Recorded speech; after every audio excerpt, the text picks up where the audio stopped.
Bienvenidos, viajeros del tiempo y del misterio, a Historias de Medianoche. ¿Alguna vez has sentido que los símbolos que ves a tu alrededor guardan significados más profundos de lo que parece? ¿Te has preguntado si las imágenes antiguas talladas en piedra o bordadas en estandartes contienen mensajes cifrados que solo unos pocos pueden descifrar? Esta noche vas a descubrir uno de los emblemas más enigmáticos de la historia, el sello de los templarios, donde dos caballeros cabalgan sobre un mismo corcel. Esta imagen, aparentemente simple, esconde capas de significado que han alimentado leyendas durante más de 800 años. Prepárate para adentrarte en un mundo donde cada símbolo es una puerta, donde cada ritual es una llave y donde la verdad arde bajo siglos de secreto y silencio. Imagina por un momento el año 1119. En las tierras santas de Jerusalén, recién conquistadas por los cruzados, 9 caballeros se reúnen en secreto. Estos hombres no son nobles poderosos ni guerreros famosos. Son hermanos en armas que comparten una visión: proteger a los peregrinos cristianos que viajan hacia los lugares sagrados. Pero desde el primer instante, algo en ellos es diferente. Mientras otros guerreros buscan gloria y riqueza, estos 9 hombres toman votos de pobreza, castidad y obediencia. Se instalan en las ruinas del antiguo templo de Salomón, y de ahí nace su nombre, los Caballeros del Temple. Lo que el mundo no sabe aún es que estos hombres están creando algo que trascenderá la guerra y la fe. Están forjando una orden que cambiará el destino de Occidente y que dejará tras de sí un rastro de símbolos tan poderosos que aún hoy despiertan fascinación y temor. El primer símbolo que adoptan es una cruz roja sobre fondo blanco, simple, directo, inequívoco. La cruz representa su devoción cristiana, su sacrificio, su misión sagrada. El blanco simboliza la pureza del alma, la limpieza del corazón ante Dios. Pero es el segundo símbolo, el que aparece en su sello oficial, que desata el verdadero misterio. En ese sello, grabado en cera y lacre, se ve algo inesperado: 2 caballeros montando un mismo caballo. No están uno detrás del otro por casualidad, ni por falta de espacio en la imagen. Están juntos, unidos, compartiendo la montura como si fueran un solo ser. ¿Por qué? ¿Qué mensaje querían transmitir estos monjes guerreros con esta imagen tan particular? La explicación oficial, la que los cronistas medievales nos legaron, es que el sello representa la pobreza de la orden. Los templarios habían jurado renunciar a las posesiones materiales. Según esta versión, 2 caballeros compartían un caballo porque la orden era tan pobre al inicio que no tenían suficientes monturas para todos. Es una historia noble, una historia que refuerza la imagen de humildad y sacrificio que los templarios cultivaban ante el mundo.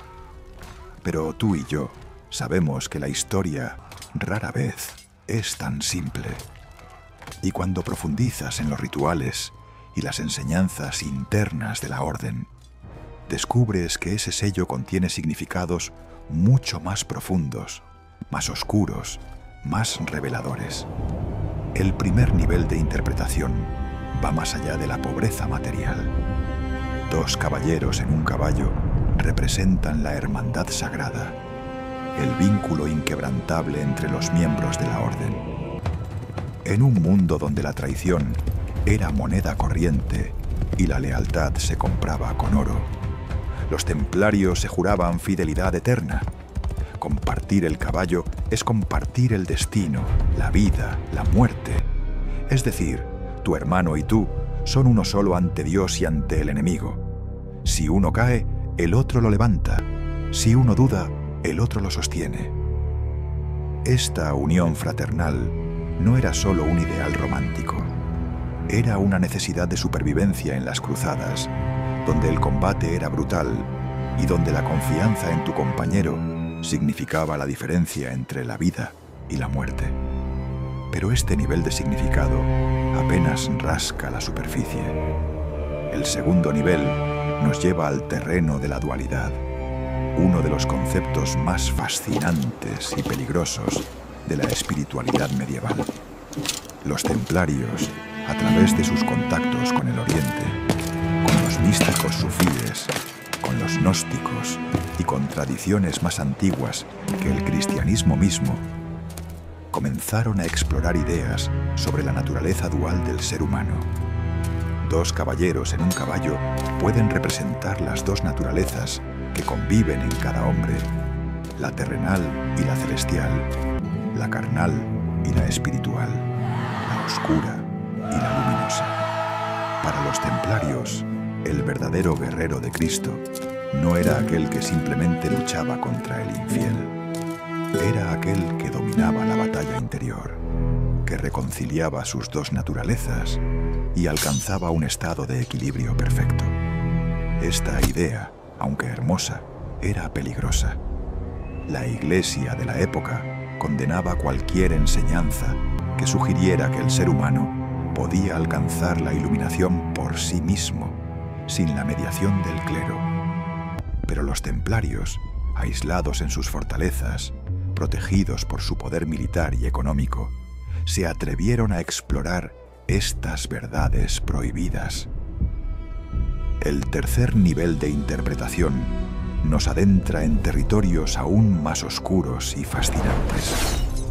Algunos estudiosos de los símbolos templarios sugieren que los dos caballeros representan dos etapas del camino iniciático. El caballero de atrás es el novicio, el aprendiz que aún no ha sido iniciado en los misterios más profundos de la orden. El caballero de adelante es el maestro, el guía que conduce al novicio hacia la luz del conocimiento oculto. Juntos en el caballo, avanzan hacia un destino que solo el maestro conoce completamente.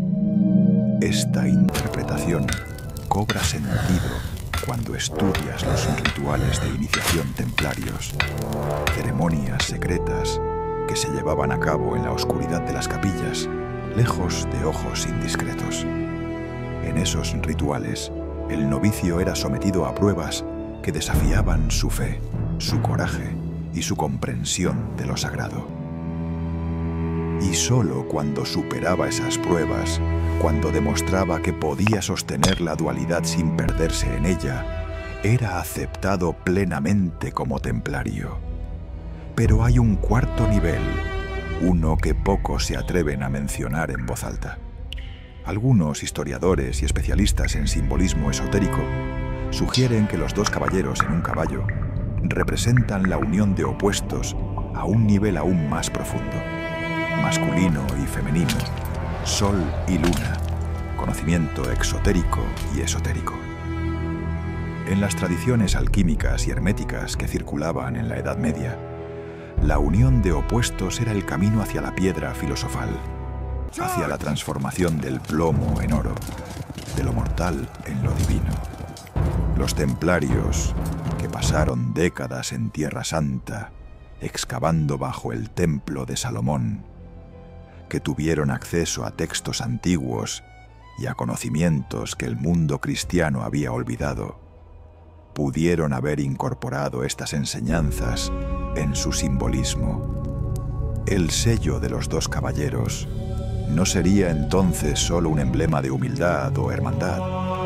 Sería un mapa del camino iniciático, una declaración cifrada de que la orden poseía secretos que trascendían la fe cristiana convencional. Y ahora debes preguntarte, ¿por qué un símbolo así? ¿Por qué arriesgarse a despertar sospechas con un emblema tan cargado de significados ocultos? La respuesta está en la naturaleza misma de los símbolos. Un símbolo verdadero no es una simple imagen decorativa. Es un contenedor de poder, una llave que abre puertas en la mente de quien sabe leerlo. Para el mundo exterior, para los reyes y papas que apoyaban a los templarios, El sello era una muestra encantadora de humildad y fraternidad. Para los iniciados, para aquellos que habían atravesado las pruebas y habían jurado guardar el secreto, ese mismo símbolo era un recordatorio constante de las verdades profundas que sostenían a la orden. Era una forma de comunicación silenciosa, un lenguaje que solo ellos comprendían completamente. Y este no era el único símbolo con múltiples capas de significado que los templarios empleaban. Si esta historia está despertando algo en ti, si sientes que estas verdades resuenan con algo profundo en tu interior, no olvides suscribirte a Historias de Medianoche. Somos una comunidad de buscadores que no se conforman con las versiones oficiales, que no temen adentrarse en los túneles oscuros de la historia para encontrar la luz que arde en el fondo. Cada semana desvelamos secretos que han sido silenciados durante siglos. Únete a nosotros, porque esta travesía apenas comienza. El sello de los dos caballeros aparecía en documentos oficiales, en cartas, en sellos de cera que autenticaban las transacciones financieras de la orden. Y sí, los templarios manejaban finanzas. Se convirtieron en los primeros banqueros de Europa, moviendo cantidades obscenas de oro de un extremo del continente al otro. Pero cada vez que un noble o un rey recibía un documento sellado con la imagen de los dos caballeros, estaba viendo mucho más que una simple marca de autenticidad. Estaba viendo una declaración de poder. Estaba viendo un recordatorio de que los templarios eran diferentes, de que operaban bajo reglas que trascendían las leyes comunes de los hombres. Y para aquellos con ojos para ver, ese sello era una invitación a unirse a algo más grande, algo más antiguo, algo que conectaba el presente con los misterios del pasado más remoto. Ahora imagina que eres un joven noble en el siglo XII. Has escuchado historias sobre los templarios, sobre su valor en batalla, sobre sus fortalezas inexpugnables, sobre las riquezas que custodian. Decides unirte a la orden, te presentas ante el maestre y después de semanas de evaluación, eres aceptado como novicio. Te entregan una túnica blanca sin la cruz roja aún, porque esa cruz debe ser ganada. Y en tu primera ceremonia nocturna, en una capilla iluminada solo por velas, ves el sello de los dos caballeros grabado en el altar. El maestre te explica: este símbolo eres tú y tu hermano, pero también eres tú y Dios, y también eres tú y tu sombra. Hasta que no comprendas las tres interpretaciones, no serás verdaderamente un templario. Y en ese momento, comprendes que has entrado en algo mucho más complejo y misterioso de lo que jamás imaginaste. Has cruzado el umbral y ya no hay vuelta atrás. Capítulo 2. Has cruzado el umbral y ahora te encuentras en el corazón de la noche templaria. Estás a punto de presenciar lo que pocos ojos han visto: los rituales de iniciación que transformaban a hombres comunes en guardianes de lo sagrado. Estas ceremonias no eran simples formalidades religiosas ni actos de pompa medieval.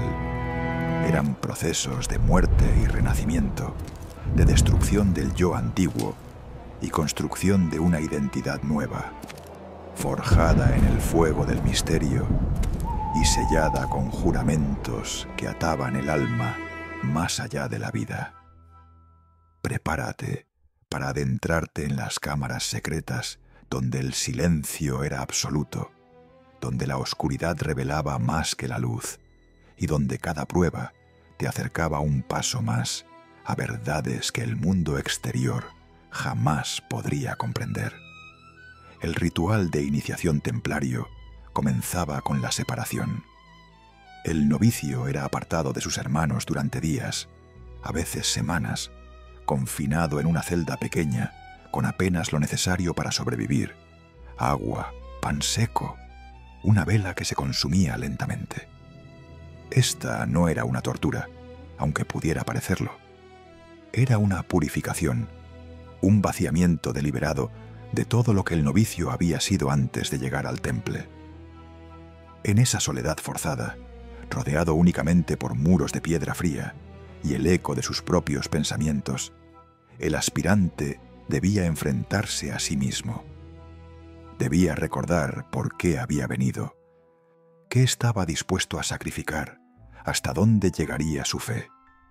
Los templarios sabían que un hombre que no puede soportar su propia compañía, que huye de sus demonios internos, jamás podrá sostener los secretos que están por revelarle. La celda era el primer guardián, y muchos no la superaban.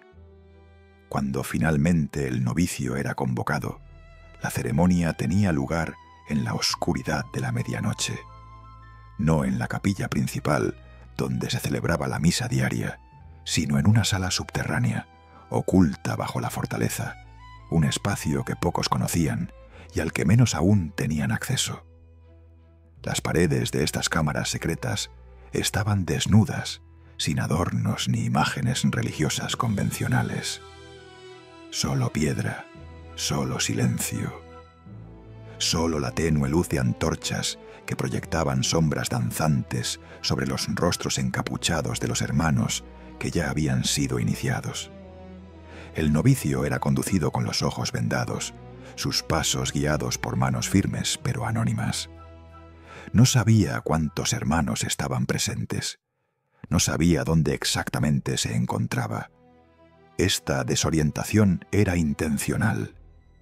El primer paso del ritual era arrancar al novicio de cualquier certeza, de cualquier punto de referencia conocido.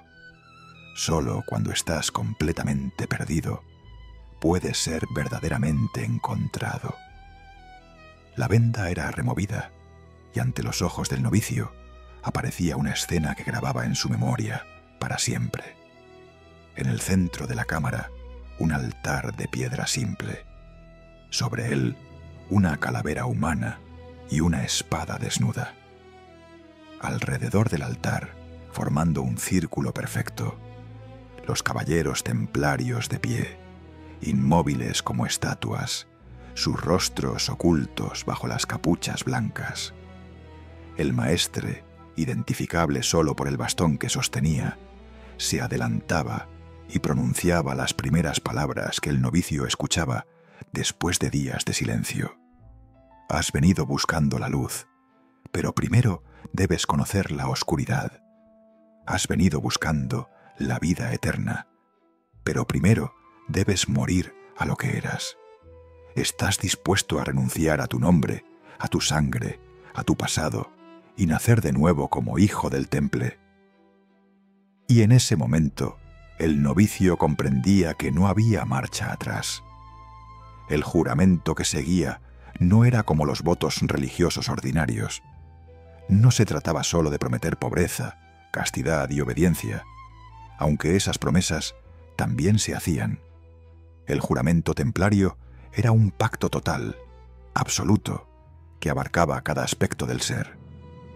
El novicio juraba que su vida pertenecía a la orden, que moriría antes de revelar los secretos que estaba por conocer, que consideraría a sus hermanos templarios como más cercanos que su propia familia de sangre. Juraba que si algún día era capturado por enemigos del temple, resistiría la tortura hasta la muerte antes de traicionar a la orden. Juraba que abandonaría cualquier lealtad previa, a rey o a señor feudal, si esa lealtad entraba en conflicto con los intereses del temple. Este juramento no se pronunciaba ante un crucifijo ni ante el altar de una iglesia. Se pronunciaba con una mano sobre la calavera, símbolo de la muerte que todos enfrentan, y la otra sobre la espada, símbolo del poder que la orden otorgaba. Era un pacto sellado en el filo entre la vida y la muerte. Entonces venía la primera prueba, y esta era la que separaba a los que solo buscaban gloria de los que verdaderamente estaban preparados para el camino templario. El maestre ordenaba al novicio arrodillarse frente al altar. Las antorchas eran apagadas una a una hasta que la cámara quedaba sumida en oscuridad absoluta. En esa negrura total, donde ni siquiera podía verse la propia mano frente al rostro, el novicio debía permanecer inmóvil durante horas. No se le permitía dormir, no se le permitía moverse, no se le permitía hablar. Solo existir en la oscuridad, solo respirar y escuchar los latidos de su propio corazón. Esta prueba tenía múltiples propósitos. En el nivel más simple, medía la disciplina física del novicio. Pero en niveles más profundos, era una iniciación en el simbolismo de la oscuridad como útero, como espacio de gestación, donde lo nuevo puede nacer. Los templarios creían que la verdadera visión no venía de la luz externa, sino de la luz interior que solo se enciende cuando todas las luces externas se apagan. En esa oscuridad, muchos novicios reportaban experiencias visionarias, encuentros con presencias que no podían explicar, revelaciones que transformaban su comprensión de lo sagrado. Cuando las antorchas volvían a encenderse, el novicio era un hombre diferente. Había atravesado su primera muerte simbólica, pero el ritual aún no terminaba. El maestre se acercaba con un cáliz. El contenido de ese cáliz ha sido objeto de especulación durante siglos. Algunos cronistas hostiles a los templarios afirmaron que contenía sangre, o peor aún, sustancias heréticas. La realidad era probablemente más sutil, pero igualmente significativa. Era vino mezclado con hierbas amargas, una bebida que simbolizaba la comunión de sangre entre los hermanos.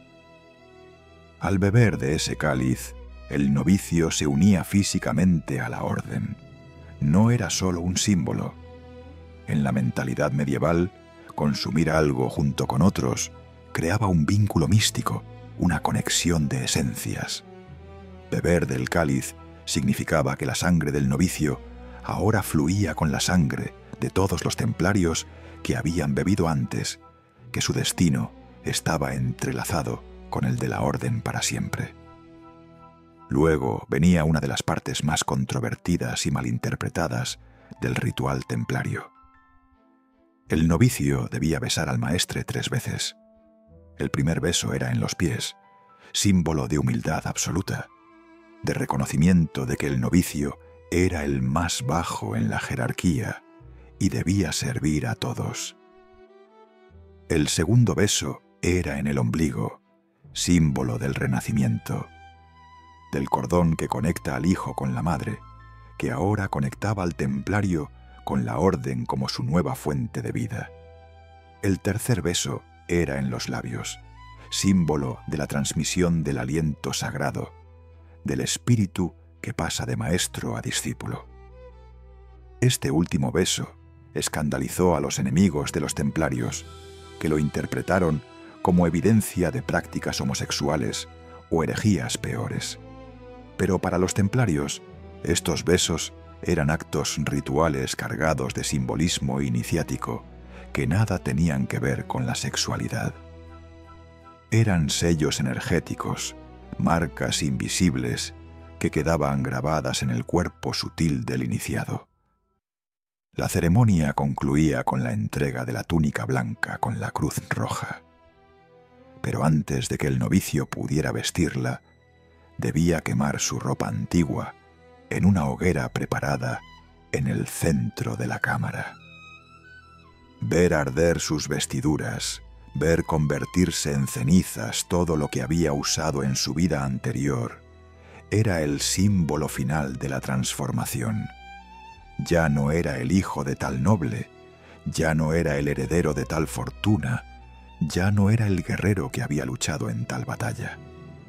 Era simplemente un templario, despojado de todo excepto su devoción a la orden y los secretos que ahora cargaba.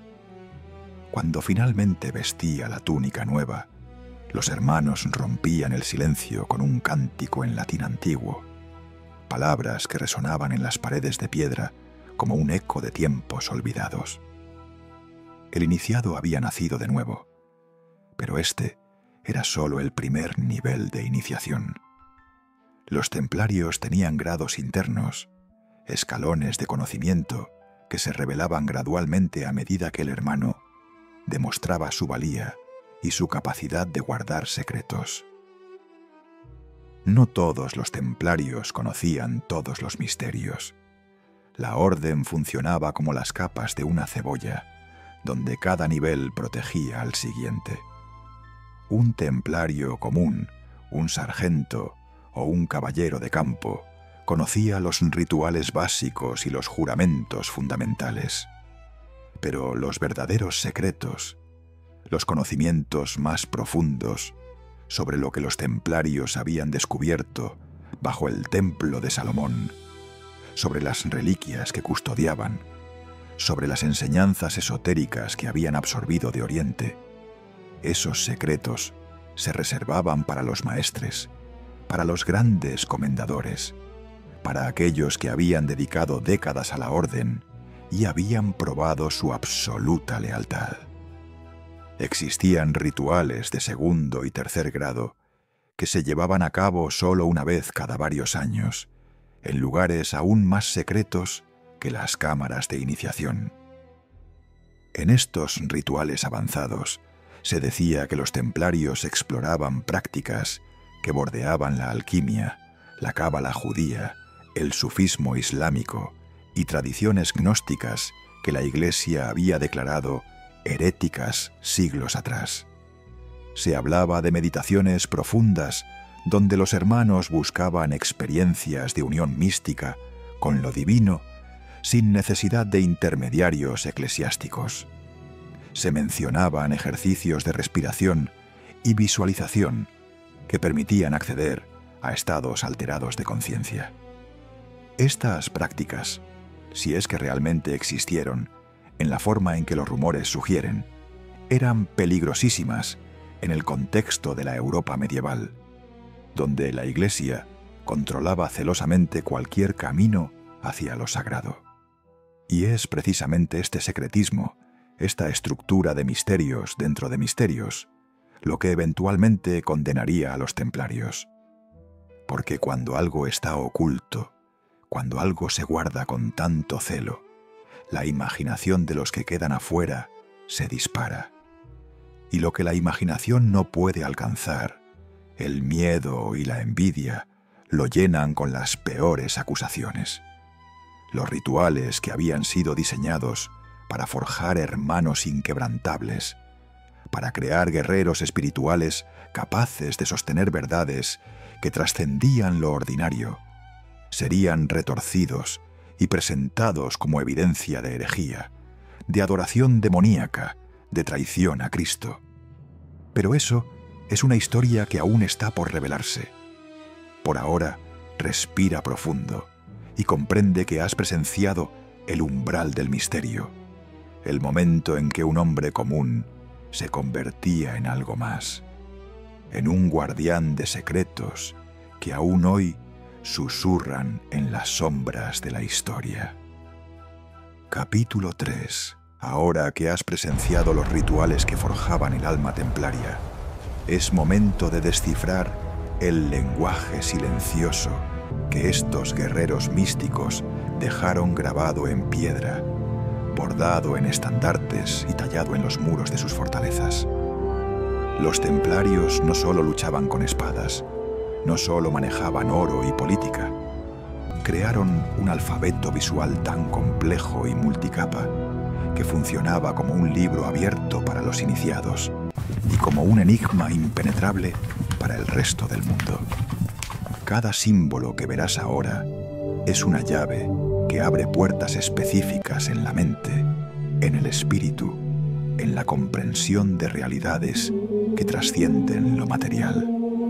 Prepárate para mirar más allá de las formas simples, para ver cómo la geometría se convierte en teología, cómo los colores portan frecuencias de poder, y cómo cada cruz y cada estrella conecta el cielo con la tierra, de maneras que la arquitectura sagrada solo puede insinuar. La cruz roja sobre fondo blanco era el símbolo público de los templarios, el que todos reconocían en los campos de batalla y en las ciudades donde la orden establecía sus encomiendas. Pero incluso este símbolo aparentemente simple contenía múltiples capas de significado que iban mucho más allá de la identificación religiosa básica. El rojo representaba la sangre de Cristo, sí, pero también representaba el fuego espiritual que debía arder en el corazón de cada templario, la pasión sagrada que convertía al guerrero en monje y al monje en guerrero. El blanco no era simplemente pureza moral, era el lienzo vacío sobre el cual el iniciado debía escribir su destino, la nada primordial desde la cual emerge toda creación. Juntos, rojo y blanco, formaban la dualidad esencial que ya vimos en el sello de los dos caballeros: acción y contemplación, sangre y espíritu, manifestación y potencial. Los templarios llevaban esta cruz sobre el corazón, literalmente bordada en sus túnicas, como un recordatorio constante de que habitaban simultáneamente en dos mundos. La forma de la cruz templaria también merece atención profunda. No era una cruz latina simple, como la que usaban otros caballeros cristianos. Era una cruz paté, con los brazos que se ensanchan hacia los extremos, creando una forma que sugiere expansión y radiación, poder que fluye desde el centro hacia las direcciones del cosmos. Esta forma geométrica no fue elegida al azar. Aparece en tradiciones mucho más antiguas que el cristianismo, en símbolos solares de culturas que adoraban la luz como manifestación de lo divino. Los templarios, que habían estudiado los manuscritos antiguos encontrados bajo el templo de Salomón, que habían conversado con sabios judíos, musulmanes y gnósticos en Tierra Santa, sabían perfectamente que estaban usando un símbolo que conectaba su fe cristiana con corrientes de sabiduría ancestral. La cruz paté era un puente entre tradiciones, una declaración cifrada de que la verdad espiritual trasciende las religiones particulares y se manifiesta en formas geométricas universales. Pero más allá de la cruz roja, los templarios empleaban un arsenal completo de símbolos que raramente se mostraban al público. Uno de los más fascinantes y recurrentes era la estrella de 8 puntas, que aparecía tallada en los muros de sus fortalezas, especialmente en las capillas y en las salas de reunión secretas. 8 puntas, no 5 como la estrella convencional, no 6 como la estrella de David. 8, un número cargado de significado esotérico. El 8 representa el infinito cuando se coloca horizontalmente, la continuidad eterna, el ciclo que no tiene fin. Representa también el 8º día, el día más allá de la semana de la creación, el día de la resurrección y la vida eterna. En la geometría sagrada, el 8 es el número de la regeneración, del renacimiento, de la transformación alquímica. Los templarios usaban este símbolo para marcar espacios donde se realizaban rituales de transformación espiritual, lugares donde el tiempo lineal se doblaba y permitía el acceso a realidades superiores. La estrella de 8 puntas también conectaba a los templarios con tradiciones islámicas.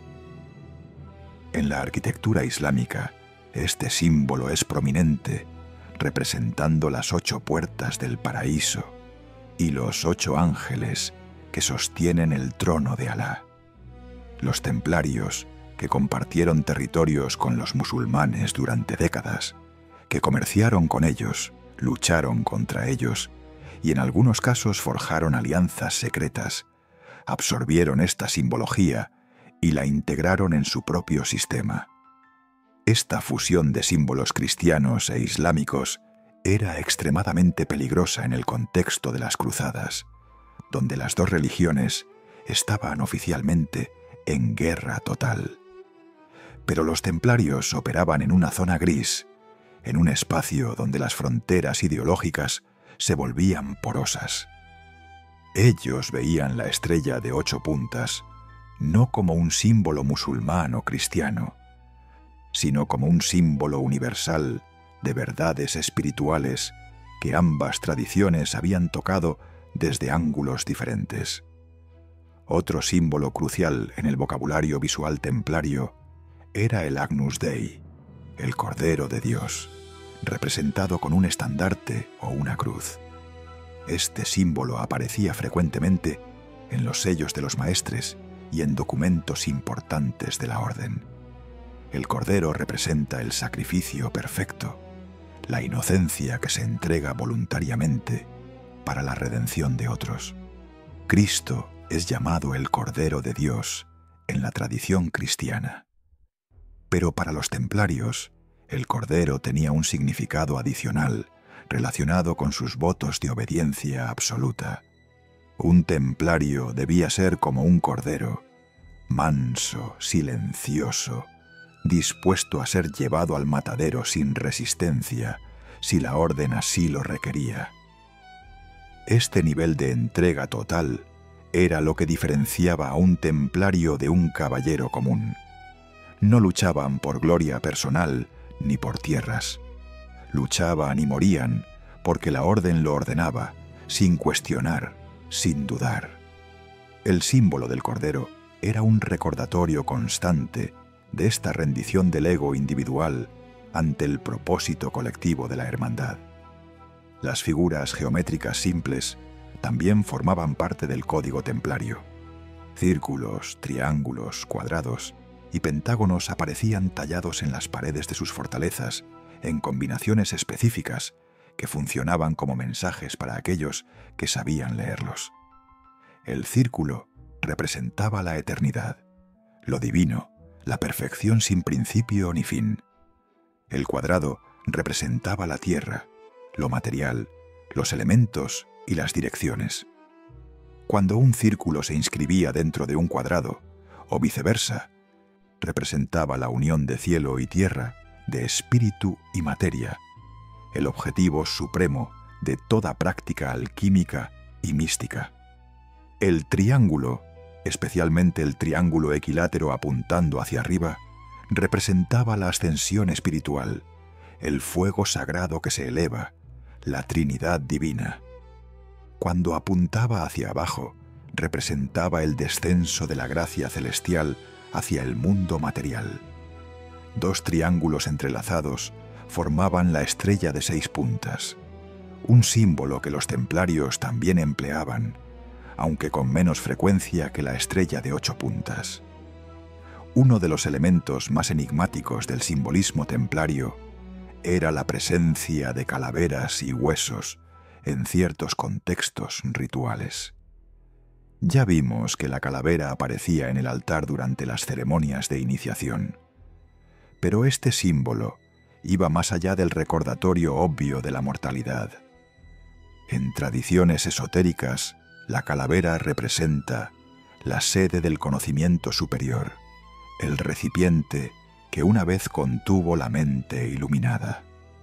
Los templarios veneraban reliquias, especialmente cráneos de santos y mártires, creyendo que estos objetos mantenían una conexión con la sabiduría que aquellas personas habían alcanzado en vida.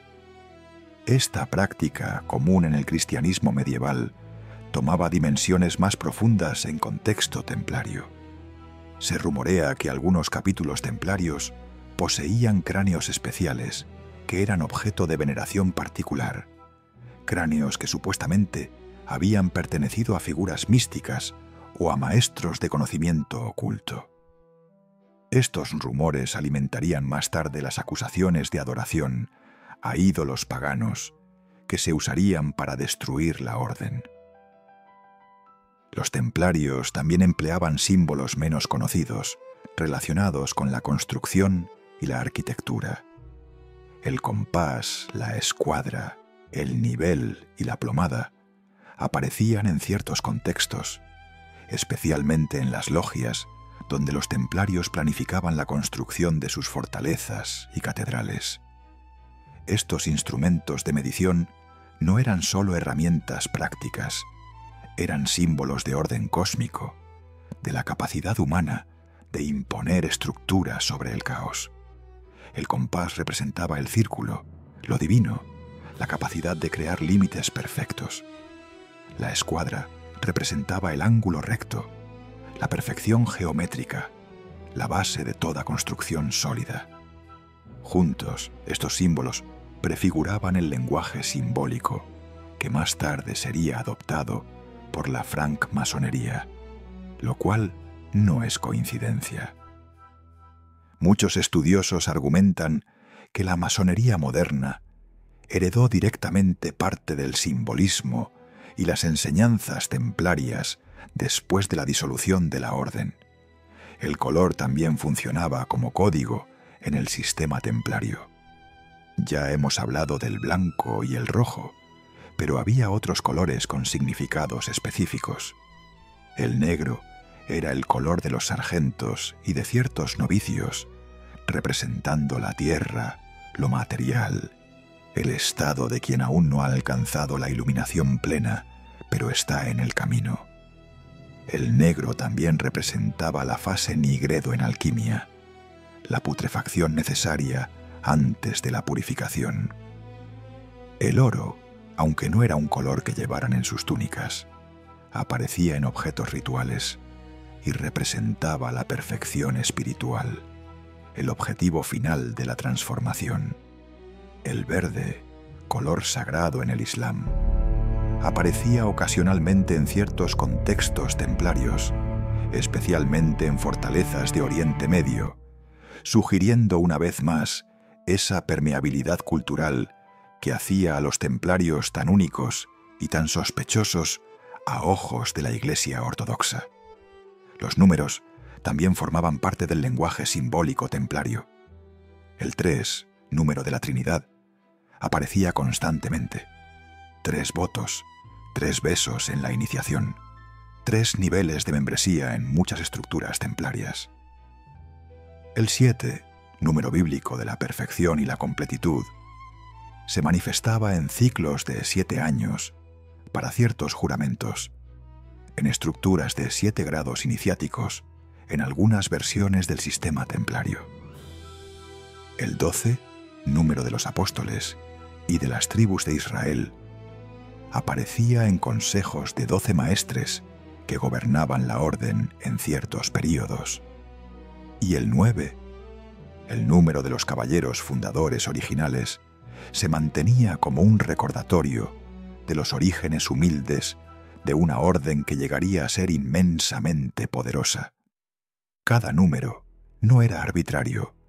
Cada número resonaba con frecuencias específicas de significado que los iniciados aprendían a leer como un lenguaje matemático de lo sagrado.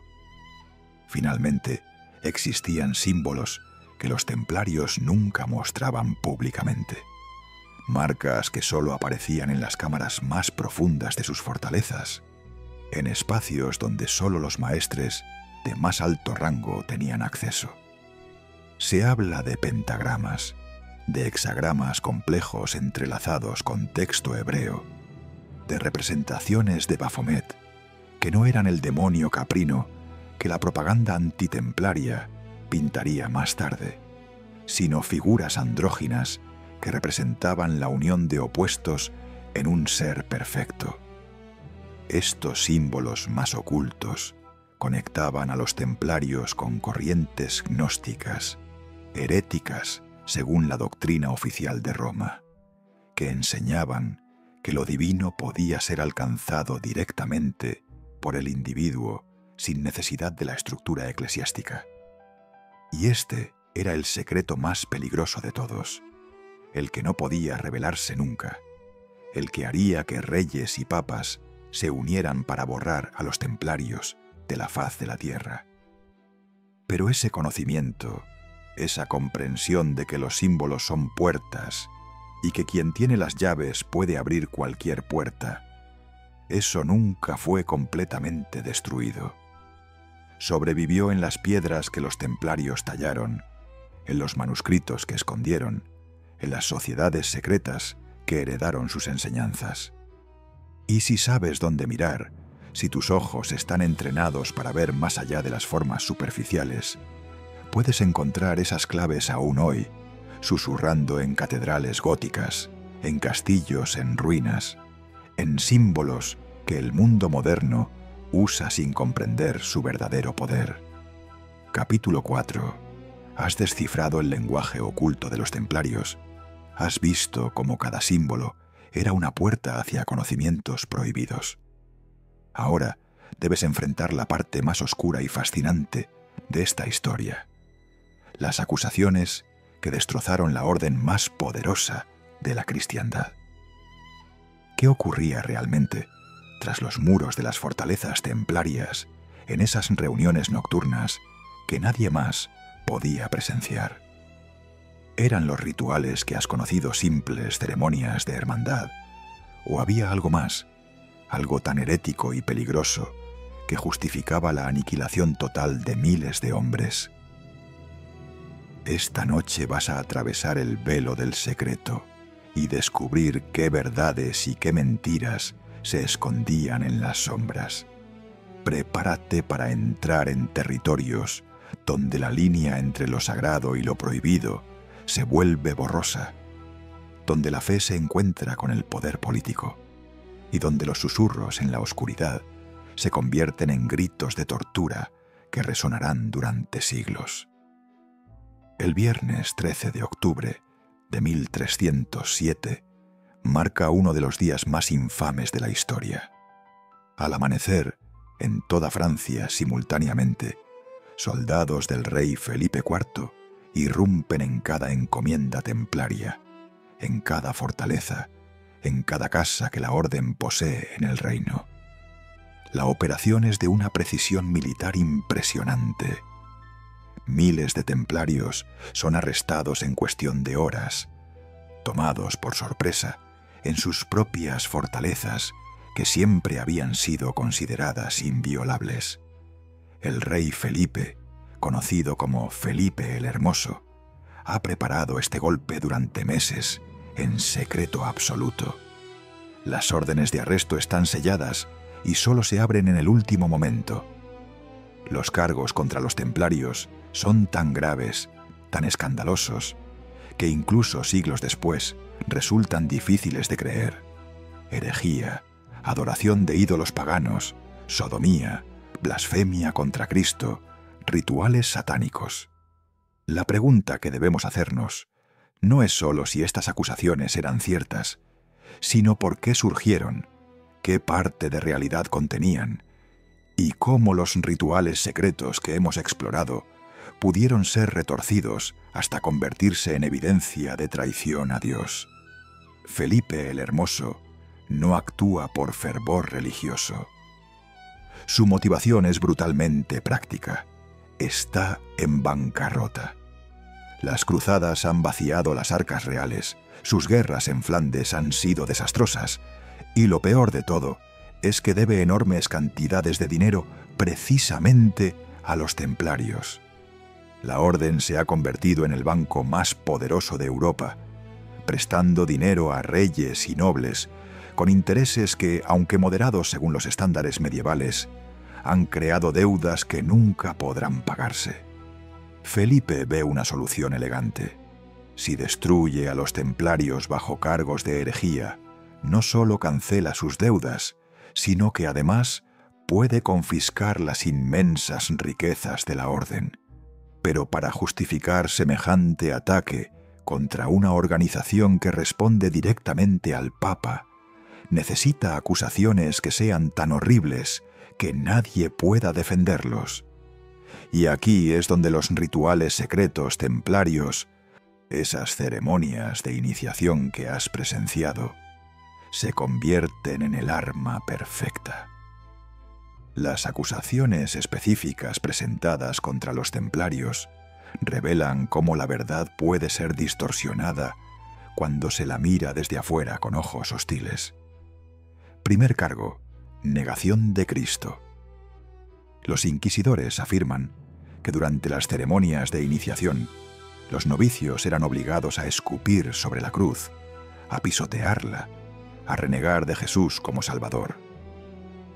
¿De dónde surge esta acusación tan específica? Probablemente de una práctica real, pero completamente malinterpretada. Los templarios, en sus entrenamientos de resistencia, preparaban a sus miembros para el caso de ser capturados por enemigos musulmanes. Simulaban interrogatorios donde el templario debía enfrentar la elección: renegar de Cristo o morir torturado. En estas simulaciones rituales, algunos templarios realmente escupían sobre cruces de madera o pronunciaban blasfemias para entrenar su capacidad de mantener la fe interna, incluso cuando eran forzados a realizar actos externos de apostasía. Esta práctica, sacada de contexto y presentada ante jueces que no comprendían su propósito, se convirtió en evidencia de herejía sistemática. Segundo cargo: adoración de un ídolo llamado Baphomet. Este es quizás el más misterioso y fascinante de todos los cargos. Los testimonios bajo tortura describen una cabeza barbuda, a veces con rasgos demoníacos, que los templarios supuestamente adoraban en sus capítulos secretos. Algunos testimonios hablan de un cráneo, otros de una cabeza de metal o madera. Algunos incluso mencionan una figura con características tanto masculinas como femeninas. ¿Existía realmente este Baphomet? La respuesta es compleja. Como ya sabes, los templarios usaban cráneos en sus rituales de iniciación, no para adorarlos como dioses, sino como símbolos de mortalidad y como reliquias de santos que creían poseían poder espiritual. La veneración de reliquias era completamente aceptable en el cristianismo medieval, pero cuando se realiza en secreto, en cámaras subterráneas, con rituales que nadie más puede ver, la misma práctica se vuelve sospechosa. El nombre Baphomet mismo es un misterio. Algunos estudiosos sugieren que es una corrupción de Muhammad, el profeta del Islam, insinuando que los templarios habían sido secretamente convertidos por los musulmanes. Otros proponen que viene de palabras griegas que significan bautismo de sabiduría. La verdad, probablemente, es que Baphomet no era un ídolo específico, sino un concepto, una representación simbólica de conocimientos ocultos que los templarios guardaban. Tercer cargo: sodomía y prácticas sexuales prohibidas entre hermanos. Esta acusación surge directamente de los rituales de iniciación que conoces, específicamente de los 3 besos que el novicio debía dar al maestre. Para mentes que no comprendían el simbolismo esotérico, besar a otro hombre en el ombligo y en los labios solo podía significar una cosa: desviación sexual. Los inquisidores forzaron a los templarios torturados a confesar que estos besos eran preludio de actos carnales, que la orden fomentaba la homosexualidad entre sus miembros. La realidad era muy diferente. Los templarios, bajo sus votos de castidad, se abstenían de relaciones sexuales con cualquier persona, hombre o mujer. Los besos rituales eran actos simbólicos cargados de significado espiritual, no expresiones de deseo carnal. Pero en el contexto de la Inquisición, donde la tortura era el método principal para obtener evidencia, los acusados confesaban cualquier cosa para detener el dolor. Y estas confesiones, obtenidas en el potro de tortura, se registraban como verdad absoluta en los tribunales. Cuarto cargo: blasfemia durante la consagración de la misa. Se acusaba a los sacerdotes templarios de pronunciar las palabras de la consagración incorrectamente, a propósito, de modo que el pan y el vino no se transformaran realmente en el cuerpo y sangre de Cristo. Esta acusación es particularmente reveladora porque toca el núcleo de la diferencia entre el cristianismo ortodoxo y las corrientes gnósticas. Los gnósticos creían que la transformación espiritual ocurría en el interior del creyente, no en los elementos externos del pan y el vino. Si algunos templarios realmente sostenían creencias gnósticas, cosa que el simbolismo que hemos explorado sugiere fuertemente, entonces es posible que vieran la Eucaristía de manera diferente a como la Iglesia oficial la entendía. No como una transformación literal y mágica de sustancias, sino como un símbolo de transformación interior. Esta sutil diferencia teológica, si era descubierta, constituía herejía capital en el siglo XIV. Quinto cargo: reuniones secretas nocturnas donde se excluía a todo no templario. Este no era realmente un cargo de herejía, sino de sospecha. ¿Qué hacían los templarios en esas reuniones que nadie más podía presenciar? ¿Por qué tanto secreto? La respuesta simple es que estaban realizando los rituales de iniciación y los capítulos administrativos que toda orden religiosa militar necesitaba celebrar en privado. Pero el secreto absoluto, las medidas extremas para asegurar que ningún extraño pudiera escuchar o ver lo que ocurría, creaba una atmósfera de misterio que alimentaba las peores sospechas. En una época donde la Iglesia controlaba cada aspecto de la vida religiosa, donde cada sacramento debía ser público y verificable por las autoridades eclesiásticas, los templarios operaban como un Estado dentro del Estado, respondiendo solo ante el Papa y ni siquiera siempre obedeciendo las directrices papales. Este nivel de autonomía era intolerable para reyes como Felipe, que buscaban consolidar su poder absoluto. La tortura aplicada a los templarios arrestados fue sistemática y brutal. El potro, donde el cuerpo era estirado hasta dislocar las articulaciones. La rueda, donde los huesos eran quebrados uno por uno. El fuego aplicado a las plantas de los pies hasta que la carne se desprendía. Estos métodos no buscaban descubrir la verdad, sino producir las confesiones específicas que los inquisidores ya habían decidido que necesitaban.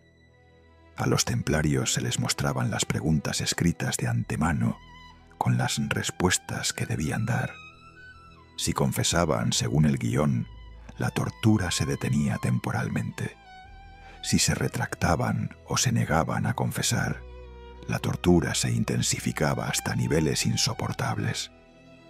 Bajo estas condiciones, hombres que habían enfrentado ejércitos musulmanes sin temblar, que habían jurado morir antes que traicionar a la orden, confesaron adorar demonios, escupir sobre Cristo y cometer actos que jamás habían imaginado. Estas confesiones, arrancadas con hierro y fuego, se convirtieron en la evidencia oficial que justificó la destrucción de los templarios. El gran maestre Jacques de Molay es torturado durante semanas. Este hombre, que ha liderado la orden durante años, que ha peleado en Tierra Santa, que conoce todos los secretos más profundos del temple, es quebrado por el dolor. Confiesa públicamente que la orden es herética, que él mismo ha renegado de Cristo, que los cargos son ciertos. Su confesión es el golpe final. Si el propio gran maestre admite la culpa, entonces toda la orden está condenada. Pero años después, en el momento de su ejecución, de Molay encuentra un último destello de coraje. Frente a la hoguera que lo espera, frente a los miles que han venido a ver su muerte, retracta su confesión. Grita que todo fue mentira, que confesó solo por el tormento, que los templarios son inocentes y que Felipe y el Papa Clemente V que ha permitido esta injusticia pagarán ante Dios. Según la leyenda, emplaza a ambos a reunirse con él ante el tribunal divino dentro de un año. Y la leyenda se cumple. Clemente muere un mes después. Felipe muere en un accidente de caza antes de que termine el año.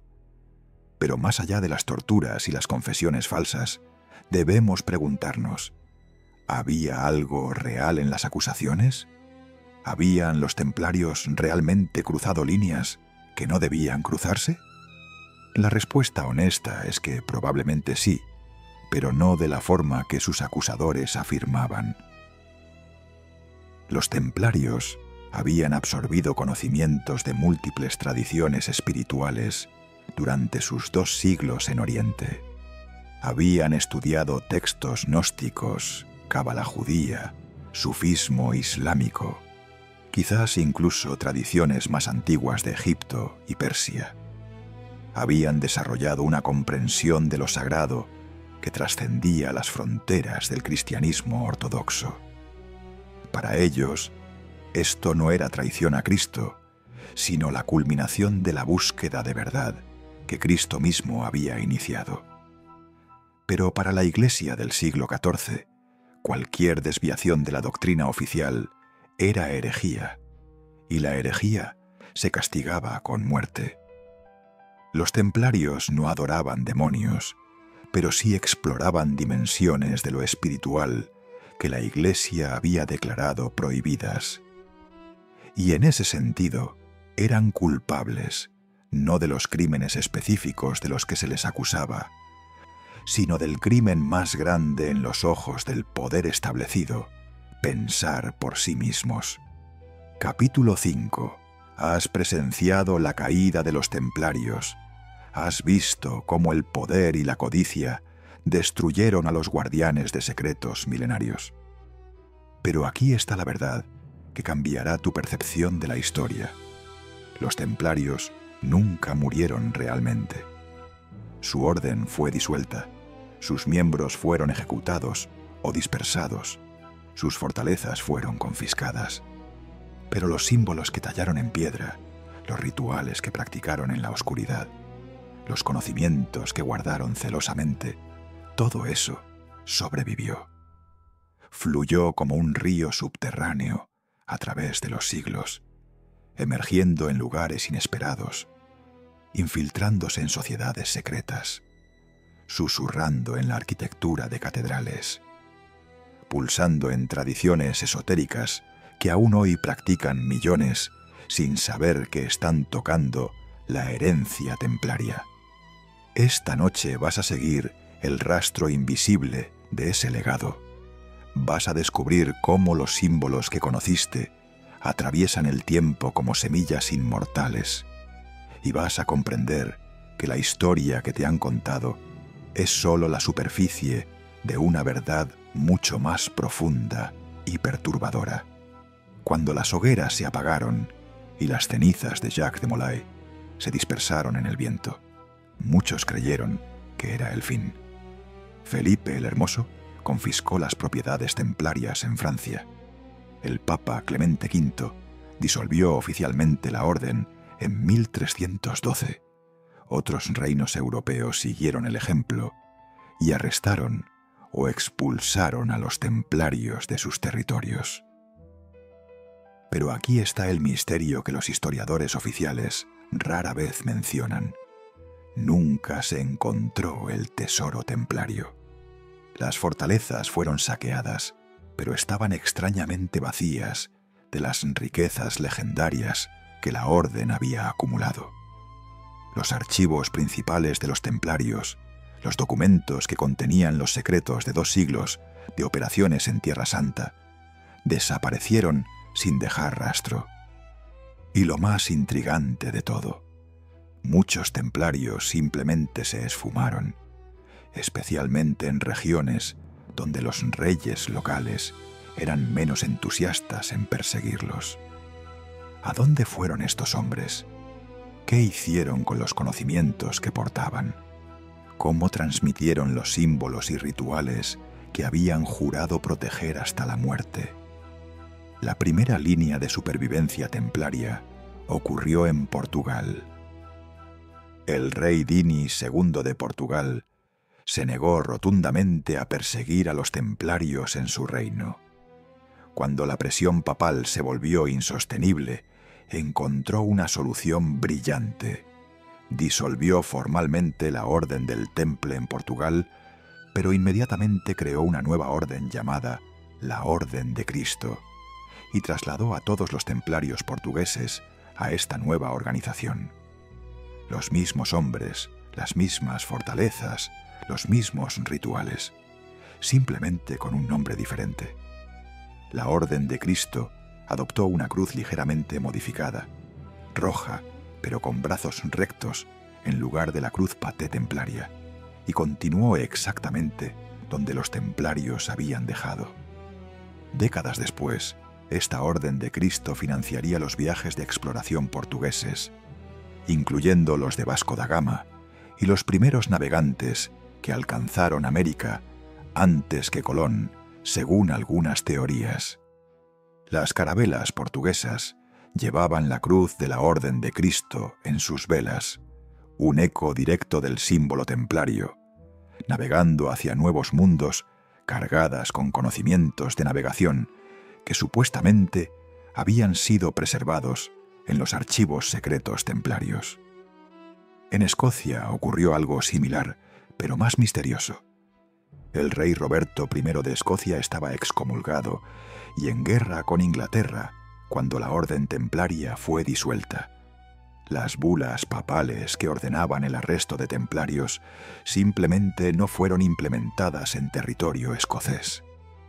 Según leyendas que persisten en la tradición masónica escocesa, flotas enteras de barcos templarios llegaron a puertos escoceses huyendo de Francia, cargados con tesoros, archivos y templarios que buscaban refugio. Estos templarios supuestamente lucharon junto a Roberto en la batalla de Bannockburn en 1314, donde Escocia ganó su independencia de Inglaterra. La aparición repentina de caballería pesada, experimentada en el momento crucial de la batalla, cuando las fuerzas escocesas estaban al borde de la derrota, ha alimentado especulaciones de que fueron templarios refugiados quienes cambiaron el curso de la historia escocesa. Y es en Escocia donde los símbolos templarios se infiltrarían más profundamente en lo que eventualmente se convertiría en la francmasonería moderna. La conexión entre templarios y masones es uno de los temas más debatidos y fascinantes de la historia esotérica. La francmasonería moderna emerge públicamente en el siglo XVIII, pero sus raíces se hunden mucho más profundo en el tiempo. Los masones usan símbolos que ya conoces: el compás, la escuadra, las columnas que recuerdan al templo de Salomón, sistemas de grados iniciáticos, rituales secretos realizados en logias cerradas al público. Todo esto tiene ecos innegables de la estructura templaria. Los propios masones, especialmente en los grados superiores como el rito escocés, afirman explícitamente que son herederos de tradiciones templarias. El grado 30 de la masonería escocesa se llama literalmente Caballero Kadosh, y sus rituales incluyen referencias directas a la venganza por la muerte de Jacques de Molay.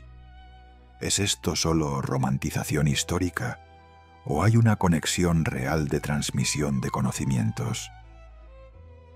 La evidencia sugiere que al menos algunos templarios se refugiaron en gremios de constructores medievales, los antecesores de los masones, y gradualmente infundieron sus símbolos y rituales en estas organizaciones. Los símbolos templarios también sobrevivieron en la arquitectura sagrada, que continuó construyéndose después de su caída. Las catedrales góticas que se completaron en el siglo XIV y XV están llenas de simbolismo que solo cobra sentido cuando lo lees con ojos entrenados en el código templario. La estrella de 8 puntas aparece en rosetones de catedrales de toda Europa. Cruces paté talladas en piedra, donde oficialmente no deberían estar. Figuras geométricas complejas que representan la cuadratura del círculo, el matrimonio de opuestos, los mismos conceptos que los templarios habían explorado.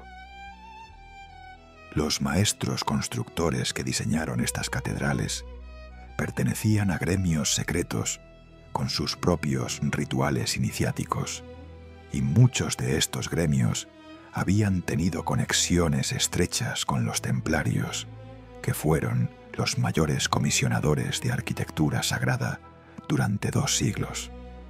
Cuando los templarios cayeron, su conocimiento de geometría sagrada, de proporciones áureas, de cómo construir estructuras que funcionaran como libros de piedra, codificando verdades espirituales, ese conocimiento pasó a estos gremios y se preservó en los edificios que aún podemos visitar hoy. Uno de los lugares más fascinantes donde el legado templario se manifiesta es la capilla de Roslin en Escocia, construida a mediados del siglo XV por la familia Sinclair. Esta capilla es un compendio alucinante de símbolos esotéricos tallados en cada centímetro de piedra. Hay ángeles tocando instrumentos musicales en formaciones que algunos interpretan como códigos de frecuencias sonoras. Hay mazorcas de maíz talladas décadas antes de que Colón oficialmente descubriera América, sugiriendo que los Sinclair tenían conocimiento de ese continente. Hay el famoso pilar del aprendiz, con una serpiente enrollada, y símbolos que remiten al árbol de la vida cabalístico. Y lo más importante, hay cruces paté templarias, símbolos de la Orden del Temple, tallados abiertamente en una capilla construida más de 100 años después de que la orden fuera disuelta. La familia Sinclair tenía conexiones documentadas con los templarios antes de la caída, y la tradición familiar sostiene que fueron guardianes de secretos y tesoros templarios. La capilla entera funciona como un libro de piedra, preservando conocimientos en forma simbólica para aquellos que sepan leerlos. El símbolo del sello templario, los 2 caballeros en un caballo, también sobrevivió en lugares inesperados. Aparece en escudos de armas de familias nobles que tenían conexiones templarias. Emerge en emblemas de órdenes caballerescas posteriores que buscaban reclamar el prestigio templario. Se convierte en un símbolo romántico del ideal de hermandad y sacrificio que trasciende la orden original. Durante el siglo XIX, cuando el ocultismo experimentó un renacimiento en Europa, sociedades como la Orden Hermética del Alba Dorada y los Rosacruces incorporaron explícitamente símbolos templarios en sus sistemas. Estas organizaciones, que exploraban alquimia, cábala, magia ceremonial y misticismo cristiano, veían a los templarios como ancestros espirituales, como pioneros que habían intentado sintetizar tradiciones espirituales orientales y occidentales siglos antes. En el siglo XX y XXI, el interés en los templarios ha explotado en la cultura popular, pero más allá del entretenimiento, hay corrientes serias de estudio esotérico que continúan explorando el legado templario. Existen órdenes neotemplarias que afirman realizar los rituales antiguos basándose en manuscritos recuperados. Hay investigadores que excavan bajo antiguas fortalezas templarias buscando cámaras secretas que puedan contener archivos perdidos. Están los estudiosos del simbolismo que analizan cada talla en cada castillo templario, descifrando capas de significado que se añaden con cada generación de análisis. Y está el hecho innegable de que ciertos símbolos templarios se han vuelto parte del lenguaje visual global.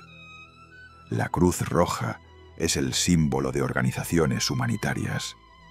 La arquitectura de instituciones financieras modernas a veces incorpora elementos que remiten a la banca templaria y conceptos como el de hermandad iniciática, que trasciende nacionalidades, siguen siendo centrales en múltiples organizaciones que van desde fraternidades universitarias hasta sociedades secretas de élite. Pero quizás el legado más profundo de los templarios no está en símbolos específicos ni en organizaciones que afirman ser sus herederos. Está en la idea misma que representaban, que es posible buscar verdades espirituales más allá de las fronteras de una sola religión, que los símbolos pueden ser llaves hacia estados de conciencia superiores, que existen conocimientos ocultos preservados por iniciados a través de las edades.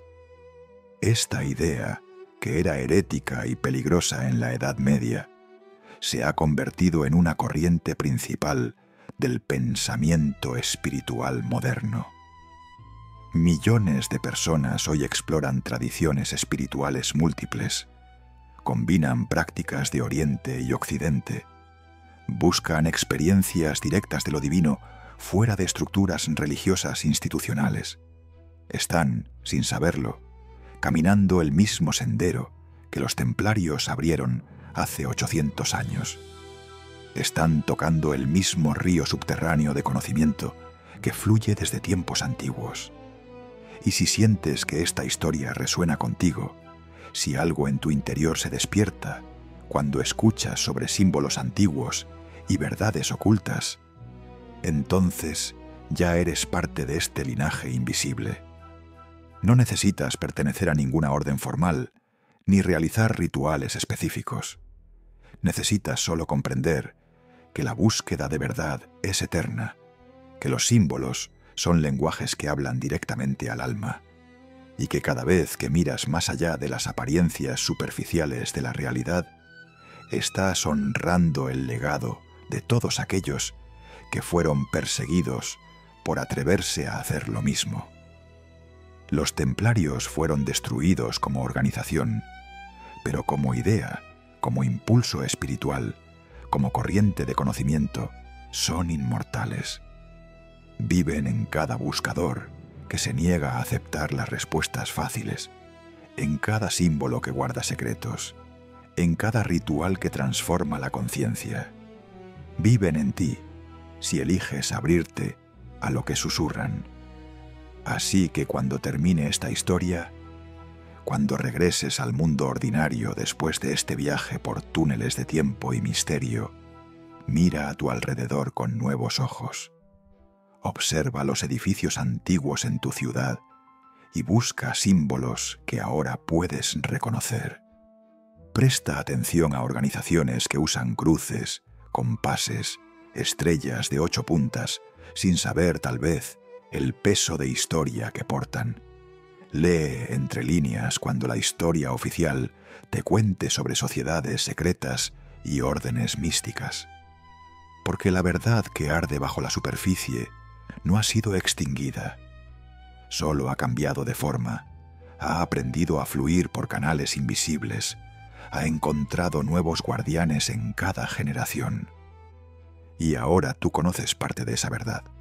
No olvides suscribirte a Historias de Medianoche, porque somos parte de esa cadena ininterrumpida de buscadores que transmiten conocimiento de era en era.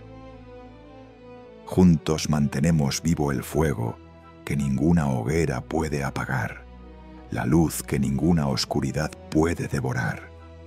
El viaje apenas comienza y los secretos que aún quedan por desvelar harían que todo lo que has escuchado parezca apenas el primer capítulo de una historia infinita.